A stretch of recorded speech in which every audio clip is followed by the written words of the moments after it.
What if that nagging feeling in the back of your neck was real? What if those hands reaching out from the dark that you believed were there were there? What if the monster in the basement really existed? And what if there was really something under the bed? Would you have the courage to face your fears? Hello, Brave Souls. I'm not sure who recommended this story, but it's a babysitter surviving the first little bit of the zombie apocalypse. So here we go. Zombie Sitter, Part 1. The first night. Emma, don't forget to brush his teeth before bed. And Max gets one story, not 3 like last time. Emergency numbers on the fridge. We'll be back around midnight. Emma Newman nodded and smiled as Mr. and Mrs. Chen rattled off their usual instructions while backing toward their Tesla. Date night for them meant freedom. Money for her. Enough to cover next semester's textbooks if she was lucky. We've got this, don't we, Max? Emma said, looking down at the gap-toothed 7-year-old who was already clutching his favorite dinosaur pajamas. Max grinned up at her. Can we build a fort? After dinner, Emma promised, waving at the Chens as they pulled out of the driveway. Emma was washing dishes when the emergency alert blared from her phone. She dried her hands and picked it up, expecting another flash flood warning. Instead, the screen displayed, Emergency alert. Shelter in place. Immediately. Do not attempt to evacuate. Violent civil disturbance in progress. Lock all doors and windows. Additional instructions to follow. What's that noise? Max asked, looking up from his Lego creation sprawled across the living room floor. Just a weather thing, Emma lied, her pulse quickening. She switched on the television, keeping the volume low. The local news had cut to a frantic reporter standing in front of Mercy Hospital downtown. Behind him, people were running, screaming. Something was on fire in the background. Reports of multiple assailants exhibiting extreme violence and unusual resistance to, oh God! The camera jerked wildly as someone crashed into the reporter. A blood-covered woman with milky eyes and jerky movements. She sank her teeth into his shoulder before the feed cut back to the stunned anchors. Emma quickly changed the channel before Max could see, but every station showed variations of the same chaos. She shut off the TV. Is something wrong? Max asked, picking up her tension. Emma forced a smile. Everything's fine. But I just had a super fun idea. Want to play a new game? Max's eyes lit up. What kind of game? It's called Fortress. Emma improvised. We pretend bad guys are trying to get into the house, and we have to stop them. Like Home Alone? With the traps and stuff? Max jumped up, instantly excited. Exactly like that, Emma said, pulling out her phone to text her mom. No signal. She tried calling. Nothing. First, we need to check all the doors and windows, she said, trying to keep her voice steady as another emergency alert buzzed. This one read, Emergency alert. Confirm biological hazard. Avoid all contact with the infected individuals. Infected exhibit aggressive behavior, biting, vacant staring. Do not attempt to help. Infected persons are made indoors until further notice. Emma's hands trembled as she pocketed her phone. Max, I need you to help me make our fortress super strong, okay? Okay. Max ran to the front door, standing on tiptoes to check the deadbolt. This one's locked! Emma followed behind him, double-checking each lock before moving to the windows. The Chen's 2-story suburban home had 8 ground-floor windows, all of which needed to be secured. As she locked the last window in the kitchen, she noticed movement on the street. A man in a bathrobe was stumbling down the middle of the road, walking with an unnatural gait. Behind him, 2 more figures appeared, moving with the same awkward lurching motion. Max, I need you to go upstairs and get all the blankets and pillows you can find, Emma said, drawing the curtains closed. We're going to build the biggest fort in the living room, ever. Yes! Max pumped his fist and thundered up the stairs. Emma moved quickly once he was gone, dragging the heavy oak dining table across the tile floor to barricade the front door. She wedged chairs under doorknobs, pulled down the attic ladder, and gathered anything that might be useful. Flashlights, batteries, the first aid kit, bottled water, and non-perishable food from the pantry. When Max returned, arms piled high with bedding, Emma had transformed the living room into a defensible space.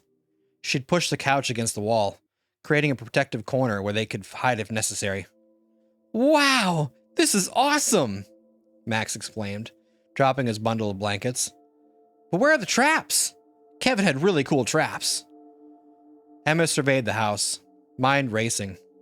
If what she'd seen on TV was real, if this was really happening, they needed more than locked doors. "You're right. We need traps. Good ones," Emma agreed, trying to channel Kevin McAllister's ingenuity. "What kind of traps do you think would work best?" Max scrunched up his face and thought, "Slippery stuff on the floor, and things that fall on their heads." "Perfect," Emma nodded. "Let's see what we can find." For the next hour, they worked together creating makeshift booby traps. They scattered marbles in front of the back door, balanced pots and pans on partially opened doors, and rigged noisemakers with string across hallways. Emma found some garden tools in the garage and positioned them strategically. "What about this?" Max asked, holding up his bottle of maple syrup. "That's perfect," Emma said, helping him squeeze it across the kitchen tile and the front of the sliding glass door. As they worked, Emma kept checking her phone. Still no service. The power was still on, but for how long? She filled every container she could find with water, just in case. It was nearing Max's bedtime when they heard the first crash. Somewhere down the street. Glass breaking, followed by a car alarm. Then another. And another. Max froze, a roll of duct tape in his small hands. "Emma? Is that part of the game?" Emma knelt down into his level. "Max, I need to tell you something important. Remember the emergency alerts on my phone? There are some sick people outside. They might try to get in, but we're not going to let them do that. We're going to stay safe in our fortress until the help comes." "Like zombies?" Max whispered, eyes wide. Emma hesitated. "Sort of like that. But we're safe as long as we stay inside. And your mom and dad will be fine too," she added, seeing the worry in his eyes. "They're smart. They'll find somewhere safe." She hoped she wasn't lying. A thump against the front door made them both jump. "Is that them?" Max whispered. "Let's go check," Emma said, taking his hand. They crept to the front window, and Emma carefully parted the curtains. 3 people, or things that had once been people, were on the front lawn. One was pawing at the door, its movements uncoordinated. In the streetlight, Emma could see that half its face was missing, yet somehow it was still moving. "Those are definitely zombies," Max breathed, peering around her leg. Another figure joined the first of the door, this one wearing what was once a postal worker's uniform. Its arm was bent at an impossible angle. "We need to be very quiet," Emma whispered. "They're attracted to noise." As if to confirm her theory, a car alarm suddenly blared 3 houses down. All the shambling figures immediately turned toward the sound and began lurching in that direction. "See? They're leaving," Emma said, relieved. "For now," Max said solemnly. "But they'll be back. That's how zombies work." Emma looked down at the serious little boy beside her and felt a surge of determination. They might be alone, but they had shelter, supplies, and now traps. They would survive this, whatever this was. "Then we'll be ready," she promised. "Come on, let's finish our preparations." By nightfall, they had transformed the Chen's tasteful suburban home into a funhouse of deadly obstacles. Every entrance was barricaded and booby-trapped. They had a safe zone in the living room fort, stocked with food, water, flashlights, and Max's favorite stuffed dinosaur. Emma found an old baseball bat in the garage and kept it close as she tucked Max into their blanket fort. "What if they get in?" Max asked sleepily as Emma read him a bedtime story. One about friendly dragons, not zombies.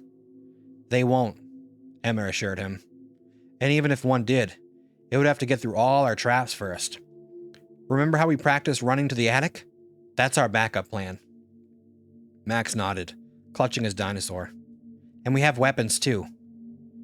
Emma smiled, ruffling his hair. That's right. Now get some sleep. I'll keep watch. Promise you won't leave? Max asked, his eyes already drifting closed. I promise. I'm not going anywhere. Once Max was asleep, Emma sat by the window, baseball bat across her lap, and watched the street. More infected people, or zombies. She might as well call them what they were, wandered by as the night progressed. Twice, small groups gathered at the front door, pawing and moaning until some other noise drew them away. The power flickered once, twice, and then stabilized. Emma checked her phone again. Still no signal. She wondered where the Chens were, if they were safe, if her own family was okay. Around 3 a.m., a loud crash from the kitchen jolted her awake. She hadn't meant to doze off. Max stirred but didn't wake. Heart pounding, Emma gripped the baseball bat and crept toward the kitchen.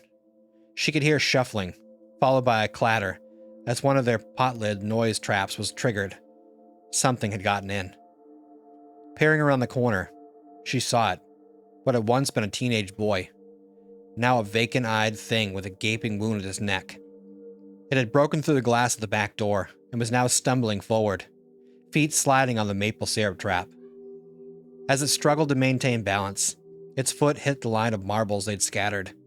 It went down hard, landing on the tile with a wet thud. Emma hesitated. Could she do this?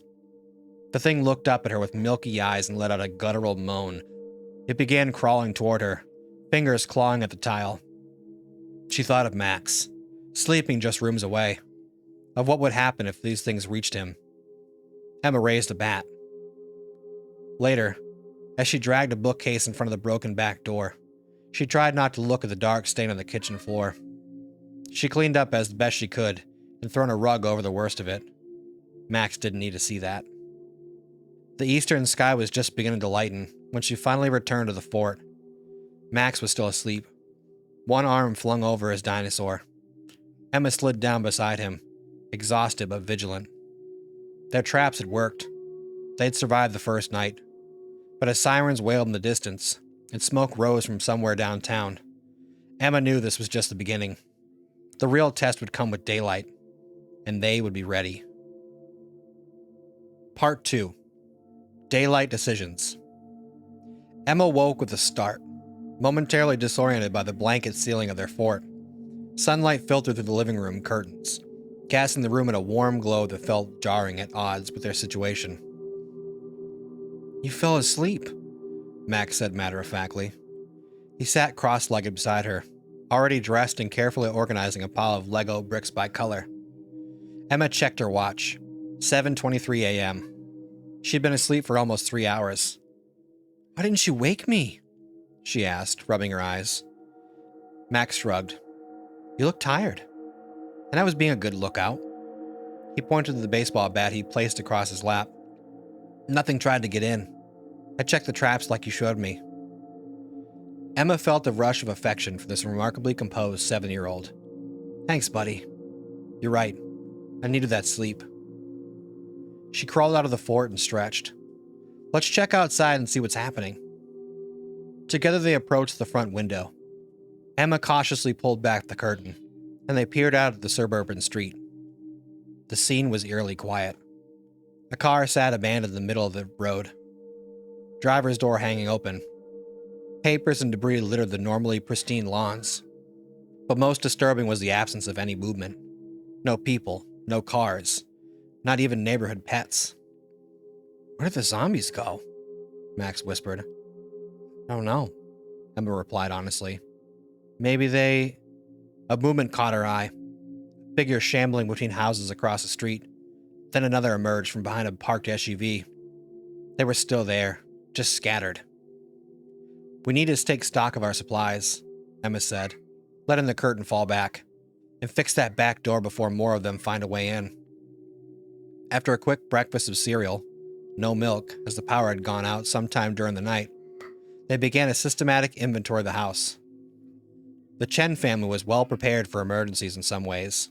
They had a decent first aid kit, several flashlights with spare batteries, and bottled water. The pantry contained enough non-perishable foods to last maybe a week if they were careful. But Emma knew they would eventually need more supplies, especially water. "Emma, look!" Max called from Mr. Chen's home office. "A radio!" Sure enough, Max had found an emergency hand crank radio. Emma turned the crank vigorously and tuned through static until she found a broadcast. Repeating emergency instructions. Infected individuals are extremely dangerous. Do not approach them under any circumstances. Military checkpoints have been established at the following locations. Emma grabbed the pen and paper, jotting down the locations as the broadcaster listed them. The closest was at Westfield Mall, about 5 miles away. The virus spreads through bodily fluids, primarily through bites or open wounds exposed to infected blood. Symptoms develop rapidly, usually within 1 to 3 hours of exposure. If you or someone in your group shows signs of infection, disorientation, fever, aggression, isolate them immediately. "That's like Zombie Smashers 3, Max commented. "My friend Jake has that game. You turn if you bite you." Emma nodded grimly. At least they know how this spread. The broadcast continued. "Remain in secure shelter if possible. If you must relocate to a checkpoint, travel during daylight hours only. Infected individuals appear less active in direct sunlight. Checkpoints will provide food, water, and medical attention. This message will repeat every hour." The broadcast cycled back to the beginning, and Emma switched it off to conserve the power. "So we need to go to the mall?" Max asked. Emma considered their options. "Not yet. We're safe here for now. We have food, water, and all our traps. Those checkpoints will be chaotic with everyone trying to get there at once." She didn't mention her other concern, that the Chens might return to an empty house if she and Max left. What if they were still alive and trying to get back to their son? "Let's secure the house better. Then we can decide what to do next," she suggested. Their first priority was the broken back door. Emma carefully cleaned up the remaining glass while Max stood lookout with the baseball bat. Together, they dragged a bookcase in front of the shattered door. They used duct tape and cardboard to cover the opening. "It's not perfect, but it'll keep them from seeing inside," Emma said, standing back to examine their work. "Now they'll only get in if they hear us or randomly push against it." Next, they replenished their traps. The maple syrup was gone, but they found cooking oil in the pantry as a replacement. They reset the noise traps and added a few new ones, including an ingenious alarm Max designed using string and the pots and pans from the kitchen. "If they touch the string, all of these will fall down the stairs," he explained proudly. "It'll make a super loud noise so we'll know they're coming, and maybe it'll bonk them on the head too." "That's brilliant," Emma said with genuine admiration. "You'd give Kevin McAllister a run for his money." As they worked, Emma kept glancing out the windows. The number of infected on the street seemed to be increasing. Twice she counted over a dozen wandering aimlessly through the neighborhood. Any thought of making a run for the checkpoint was looking increasingly risky. Around noon, they heard the distant thumping of helicopter blades. Emma and Max rushed to the bedroom window on the second floor, which offered the best view. "Military helicopters," Emma said, spotting the olive-drab aircraft moving in formation over the downtown area. "That's good. It means they're responding." "Are they going to help us?" Max asked. "Yes," Emma assured him, though she wondered how long that would take. "But we need to be patient and stay safe until they reach our neighborhood." They spent the afternoon reinforcing their defenses and playing quiet games to pass the time. Emma found the same walkie-talkies in Max's room, and they tested them throughout the house, establishing a way to communicate if they got separated. "Red leader to base camp. Do you copy?" Max whispered into his walkie-talkie from his hiding spot in the upstairs closet.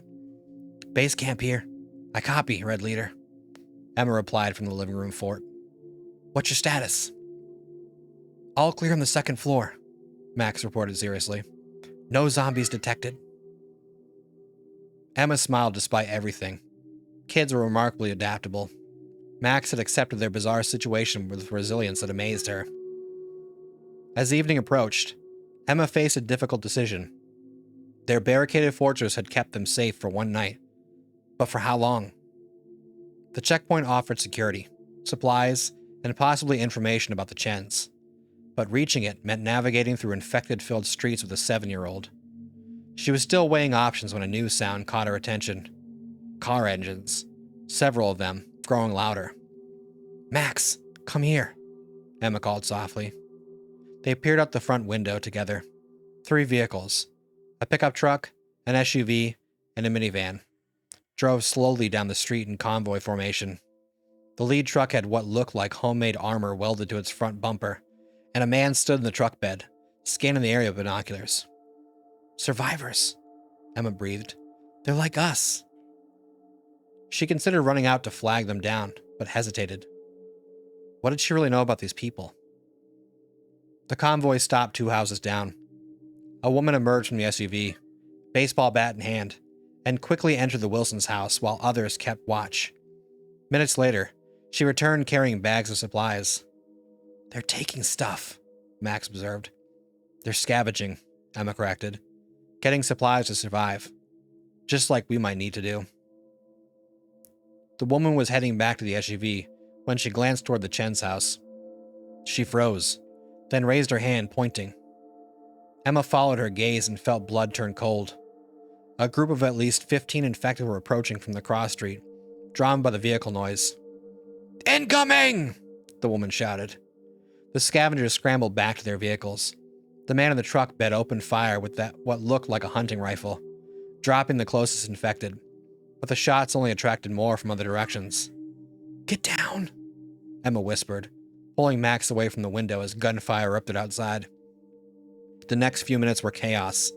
Engines revving, shouting, gunshots, and the horrible moaning of the infected.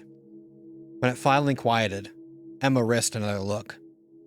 The convoy is gone, having escaped down the street, but they'd left something behind. A path of dead infected, and more concerning, a large group of very animated ones now milling around directly in front of the Chen's house. "Are they gone?" Max whispered. "The people are. The zombies aren't," Emma replied grimly. "And there are a lot more now." They retreated to their fort, where Emma tried to think through their next steps. Their barricaded house had gone from refuge to potential trap. With so many infected gathered outside, any attempt to leave would be suicidal. But they couldn't stay forever. "I'm hungry," Max said quietly, interrupting her thoughts. Emma managed to smile. "Dinner time it is." They ate a simple meal of canned beans and crackers, listening to the occasional thump against the house as the infected randomly collided with the walls. The noise was unsettling, but so far, none had made a concentrated effort to get inside. As darkness fell, Emma cranked the radio again, hoping for updated information. Through bursts of static, they caught fragments. Situation deteriorating in western sectors. Checkpoint at Westfield Mall now at capacity. New checkpoint established at Lincoln High School. Lincoln High School? Emma knew that location. It was closer than the mall, maybe 3 miles away. They could reach it. A crash from upstairs made them both jump. "What was that?" Max whispered, eyes wide. "Stay here," Emma ordered, grabbing the baseball bat, "and get ready to use the walkie-talkie if I call you." She crept up the stairs, bat raised, listening intently. Another crash came from the master bedroom. Heart pounding, Emma approached the door. Through the gap, she could see the window was broken. Jagged shards of glass glittered in the moonlight. A figure was halfway through the opening, struggling to climb in. Emma braced herself to attack, and then froze. The person wasn't moving like the infected. Their movements were deliberate, cautious. "Hello?" she called tentatively, keeping the bat ready. "Who's there?" The figure stiffened, then slowly turned toward her voice. "Emma?" A familiar voice responded. "Emma, is that you?" Emma lowered the bat slightly. "Mr. Chen?" She pushed the door open wider, and there, climbing through his own bedroom window, was Max's father, exhausted, dirty, and with a makeshift bandage around his arm, but very much alive and uninfected. Thank God, he breathed, stumbling into the room. Is Max? He's fine, Emma assured him quickly. He's downstairs. We've been hiding.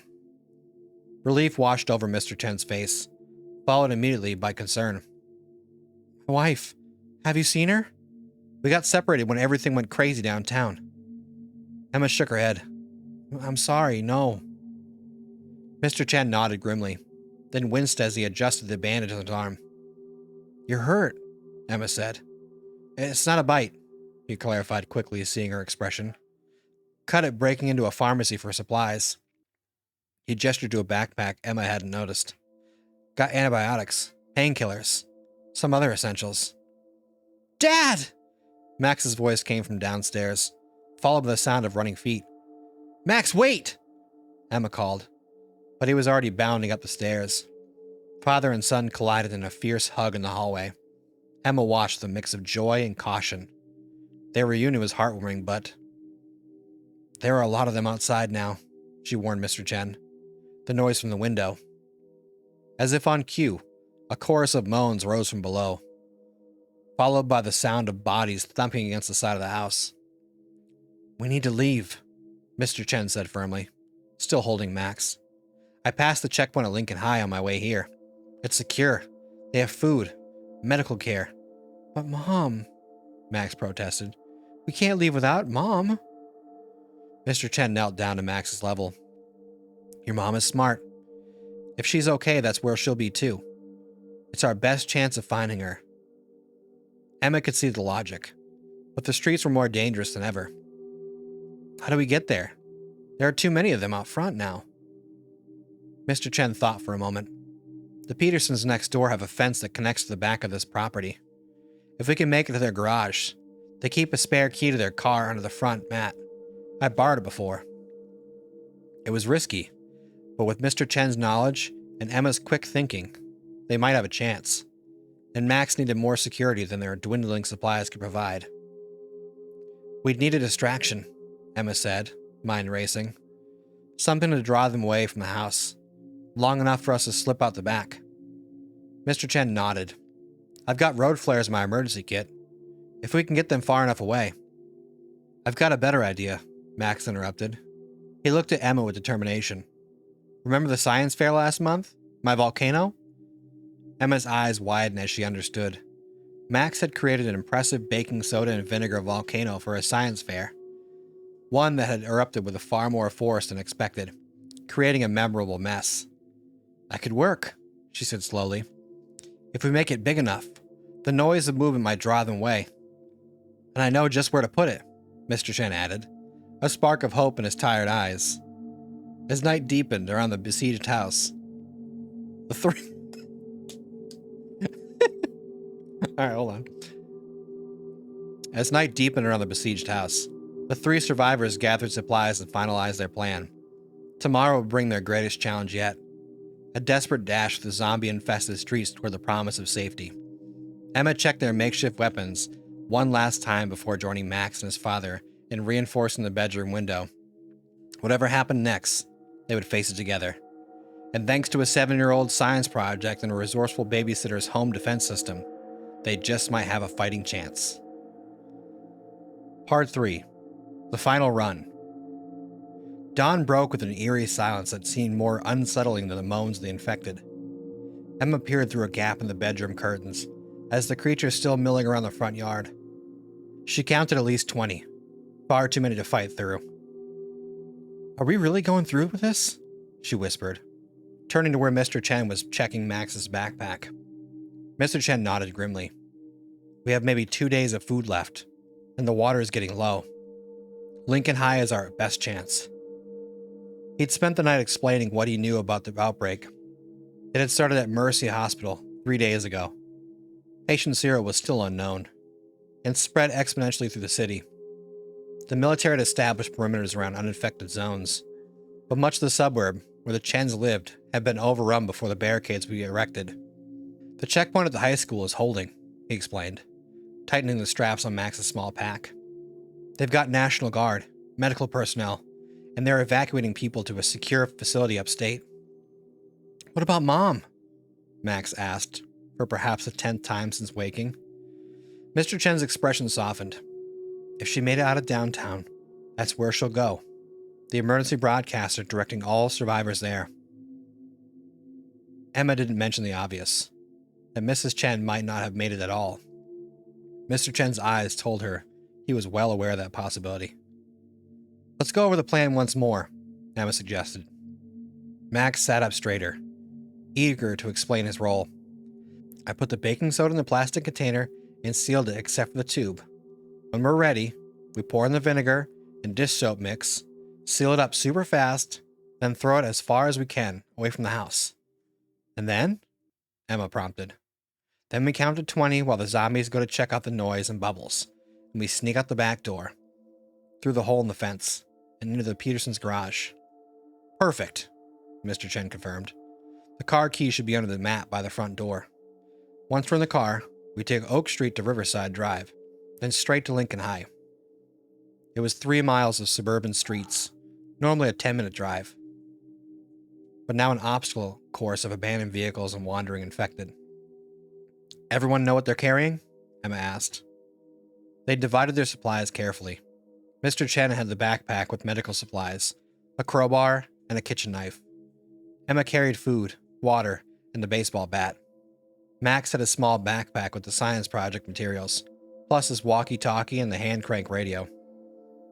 I think we're ready, Mr. Chen said, checking his watch. It's 6:43, the broadcast said. The broadcast said infected are less active in daylight, so the earlier we leave, the better. Emma took a deep breath and nodded. Part of her couldn't believe this was happening. 3 days ago, her biggest worry had been her upcoming midterms. Now she was preparing to fight through the zombies with a makeshift weapon. They moved quietly downstairs, careful to avoid triggering any of their own traps. At the back door, Mr. Chen carefully removed the bookcase barricade while Emma and Max prepared the diversion. Max mixed the baking soda slurry, while Emma combined vinegar, dish soap, and red food coloring in a separate container. The red makes it look like blood, Max whispered. Zombies like blood. Emma wasn't sure this was scientifically accurate, but she appreciated his commitment to the plan. Mr. Chen rejoined them, crowbar in hand. Ready? Max sealed his container except for a small tube protruding from the lid, then nodded. Okay, Mr. Chen said, taking a deep breath. Emma, you'll throw it. Max and I will watch for the infected to move toward it. Once they do, we run. Stay together and stay quiet.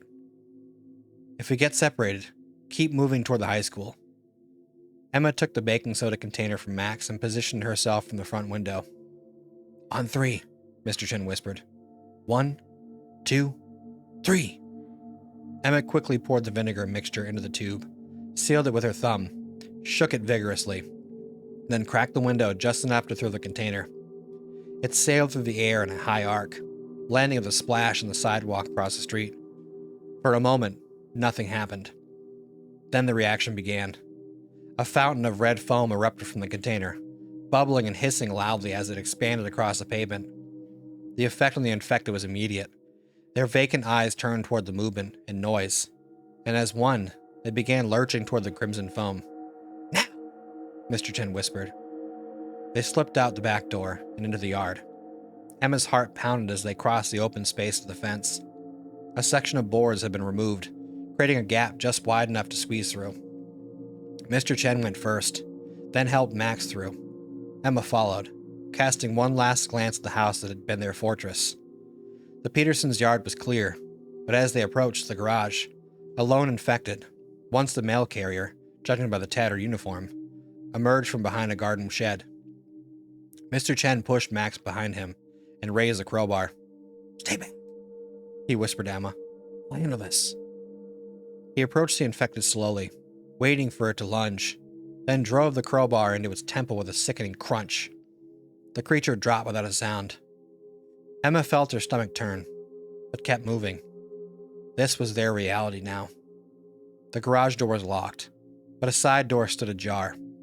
Mr. Chen peered inside, then motioned them forward. Clear. Inside, a silver SUV sat like a beacon of hope. Mr. Chen handed the crowbar to Emma. Watch the door. I'll get the key. He disappeared around the side of the house while Emma and Max waited in tense silence. Through the garage windows, Emma could see more infected beginning to wander back from their distraction, which was no longer foaming. They're coming back, Max whispered, clutching Emma's hand. Your dad will be back any second, Emma assured him, though her own confidence was waning. A minute passed, then another. Emma was just about to suggest they look for Mr. Chen when the side door burst open. Got it, he gasped, holding up a key. Had to search the whole porch. The mat was gone. He unlocked the SUV with a chirp that seemed definitely loud in the quiet morning. Get in, quickly! Max scrambled in the back seat, while Emma took the passenger side. Mr. Chen slid behind the wheel and inserted the key with shaking hands. The engine started with a roar that made them all wince. Seatbelts, Mr. Chen reminded them automatically, as if they were just taking a normal family drive. He hit the button for the garage door, which began its agonizingly slow ascent. Outside, heads turned to the noise. Come on, Emma murmured, watching the door inch upwards. The gap was barely high enough when Mr. Chen gunned the engine. Hold on! The SUV shot forward, scraping its roof against the still-rising door. They burst into the driveway, just as the infected began to converge from both sides. Mr. Chen swerved onto the street, clipping one that stumbled into their path. The impact jolted them, but didn't slow the vehicle. We made it! Max cheered from the back seat. Not yet, Mr. Chen cautioned, navigating around an abandoned delivery truck. Still a long way to go. The residential streets were a maze of obstacles, stalled cars, debris, and wandering infected. Mr. Chen drove with intense concentration, sometimes having to reverse and find alternate routes when the path was blocked. Emma kept her eyes on the road ahead, calling out hazards. Left side, 3 of them by the blue car. Mr. Chen swerved right, narrowly missing a cluster of infected that grasped at the vehicle as it passed. They were making good progress until they turned onto Riverside Drive. The 4-lane road should have offered a clear shot to the high school, but instead presented a new challenge. A massive pileup of vehicles stretched across all lanes. No, Mr. Chen muttered, slowing the SUV to a crawl. Can we go around? Emma asked, searching for an opening. Mr. Chen shook his head. Too tight on either side. We'll have to back up and find another route. As he shifted into reverse, a sharp crack split the air, followed by the unmistakable hiss of an air escaping. What was that? Max asked, alarmed. Mr. Chen swore under his breath. I know, or something sharp. Tires blown. The SUV listed to one side, the front driver's side tire rapidly deflating. Can we keep driving? Emma asked, eyeing the growing number of infected drawn by the noise. Not far and not fast, Mr. Chen replied grimly. We need a plan. He pointed through the windshield to where the high school's roof was visible above the trees. We're less than a mile away. We might have to go on foot. Emma looked back at the approaching infected, then down at Max's frightened face. We need a diversion. Something bigger than the volcano. Her eyes fell on the fuel gauge. How much gas is in this thing? Mr. Chen followed her gaze. 3/4 tank, why? If we can create a really big distraction, big enough to draw every infected in the area. Understanding dawned on Mr. Chen's face. The car. Emma nodded. We get out, push it toward the pileup if we can, and make it go boom, Max finished, a gleam of excitement breaking through his fear. Mr. Chen considered for a moment, then nodded decisively. It could work. We'd need something to ignite the gas tank, and enough time to get clear. Emma reached into her pack and pulled out a box of matches she'd grabbed from the Chen's kitchen. Will this work? Not directly, Mr. Chen said, but I've got a road flare in the emergency kit. If we can open the gas tank, stuff a rag in, soaked with gas, and light it with a flare. Like a giant Molotov cocktail, Emma finished. They worked quickly, gathering what they needed. Mr. Chen found a t-shirt in the back of the SUV to use as a wick, while Emma located the emergency flares in the glove compartment. We'll need to be quick and quiet, Mr. Chen instructed. I'll prepare the car. Emma, You take Max and hide behind that brick wall over there. When I give the signal, run toward the high school. Don't stop and don't look back." Emma nodded, but Max protested. "I want to stay with you, Dad." Mr. Chen knelt to his son's level. "I'll be right behind you, buddy. But someone needs to protect Emma, right? She kept you safe for 2 days. Now it's your turn to help her." Max considered this, then nodded solemnly. "Okay. That's my boy." Mr. Chen hugged him tightly, then looked at Emma. "Thank you for keeping him safe. I didn't know how to ever repay you. Let's just survive this," Emma replied. "That'll be enough payment." With one last hug for Max, Mr. Chen prepared their diversion while Emma led Max to the shelter of a low brick wall about 50 yards away. "Will the car really explode?" Max whispered as they crunched behind it. "Not like in the movies," Emma explained. "But it'll make a lot of noise and fire, which should attract them." They watched as Mr. Chen worked, unscrewing the gas cap and carefully preparing the makeshift fuse. Infected were drawing closer, but he worked methodically, refusing to rush and making a mistake. Finally, he jogged over to their position, slightly out of breath. "It's ready. Once I light it, we'll have maybe 2 minutes before it catches properly." "Then what?" Emma asked. "Then we run like hell." He glanced at Max. "Sorry, run really fast through the gap." He pointed to a narrow opening between buildings that led toward the high school. "Stay together, stay quiet, and don't stop for anything." Emma gripped her baseball bat tighter and nodded. Max tucked himself against her side, eyes wide but determined. Mr. Chen took a deep breath, lit the flare, and sprinted back to the SUV. They watched as he touched the flare to the gas-soaked rag hanging from the fuel tank, then ran back toward them as infected began to close in. "Now!" he gasped as he reached for them. "Go!" They broke from cover and ran toward the gap between buildings. Behind them, the SUV sat with a small flame now visible at its fuel tank. The alleyway was narrow and littered with trash, but blessedly empty of infected. They ran in single file, Mr. Chen in front, Max in the middle, Emma bringing up the rear with her bat ready. They were halfway through when the SUV erupted with a whoomp that shook the ground. The sound was followed immediately by the wail of car alarms triggered by the blast. "Keep moving!" Mr. Chen urged as they emerged from the alley onto a residential street. The high school was visible now, just 3 blocks away. More importantly, Emma could see the military checkpoint, concrete barriers, camouflage tents, and armed personnel. They sprinted down the middle of the street, their footsteps drowned out by the chaos behind them. The distraction was working.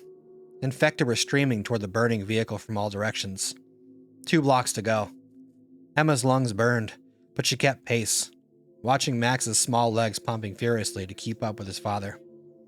1 block. They could see figures in military uniforms at the barricade now, some pointing in their direction. "Help!" Mr. Chen shouted, waving his arms. "Survivors here!" Soldiers moved into position, weapons raised. Not at them, but covering their approach. Beyond the barricade, Emma caught glimpses of tents, supplies, and most encouragingly, other survivors. They were 50 yards from safety when a side street erupted with infected. A group that had been sheltered in a nearby building, drawn out by their shouts. "Run!" Emma screamed, pushing Max forward. Mr. Chen scooped his son into his arms and broke into a final desperate sprint. Emma swung her bat at the nearest infected, connecting with enough force to knock it back into others, creating a momentary gap. Gunfire cracked from the barricade, precise shots that dropped the closest infected. A gate in the concrete barrier swung open, and uniformed figures rushed out to cover their final approach. "Hurry!" a soldier shouted, waving them forward. With the last of her strength, Emma ran through the gap, collapsing to her knees on the other side of the barricade closed behind them. "We made it," she gasped, looking up to see Max and his father surrounded by medical personnel. "We actually made it." A soldier helped her to her feet. "Good job getting here. Not many civilians making it through on foot." Emma nodded numbly, the adrenaline fading to leave her shaky and exhausted. She joined Max and Mr. Chen, who were being guided toward a medical tent. "You'll all need to be screened," a harried-looking doctor explained. "Standard procedure. Then we'll get you registered and assigned to a shelter area. We're looking for my wife, Mr. Chen explained. Helen Chen. She would have come in here last 2 days. The doctor nodded sympathetically. We can check the registry after your screening. Many families have been reunited here. As they entered the medical tent, Max suddenly broke free and ran forward with a shout of joy. Mom! A woman in a volunteer's vest turned, her exhausted face transforming with disbelief and hope. Max? David? Mrs. Chen dropped the clipboard she was holding and rushed forward, gathering her son in a fierce embrace as their husband joined them. Emma stood back, watching through tears as the family reunited with desperate hugs and half-finished sentences of relief and explanation. After a moment, Mrs. Chen looked up and saw her. Emma, you kept him safe? Emma nodded suddenly to speak past the lump in her throat. Mrs. Chen pulled her into the family embrace. Thank you, she whispered. Thank you for bringing my family back to me. Hours later, after screenings and registrations, they sat together in a classroom that had been converted to temporary housing. The family had been given permission to stay together, along with Emma, whose own family had not yet been located but were on lists being checked at other evacuation centers. What happens now? Max asked, his head resting against his mother's shoulder. We wait, Mr. Chen answered honestly. The military is establishing a safe zone upstate. Once they've secured transport, they'll move us there. And then? Emma asked. Mrs. Chen reached over to squeeze her hand. Then we rebuild together. Max yawned sleepily. Can Emma come with us? She knows the best traps. His parents exchanged a look over his head. Of course, Mrs. Chen said softly. She's family now. As darkness fell over the makeshift refugee camp, Emma felt a strange sense of peace despite the uncertainty ahead. The world had changed irrevocably, but some things remained constant. The bonds formed in crisis, the strength found in protecting others, the family you chose as much as the one you were born to. Outside, the infected still roamed, and the future was far from certain. But within these walls, surrounded by people who had fought alongside her, Emma knew they would face whatever came next with the same resourcefulness and courage that had brought them this far. And if the zombies ever made it past the barricades, well, she and Max had gotten pretty good at setting traps. The monsters wouldn't know what hit them. Well, I hope you guys enjoyed that one, and I hope you enjoyed seeing one of my sons randomly sitting in my lap as I was reading at one point. I wanted to do like a Home Alone style story for this one, but I thought it was a little bit funnier that the traps kind of didn't work half the time, even though they made it seem like they were great. But I hope you guys enjoyed it. Come back next time for some more zombie stories, and as always, remember to face your fears.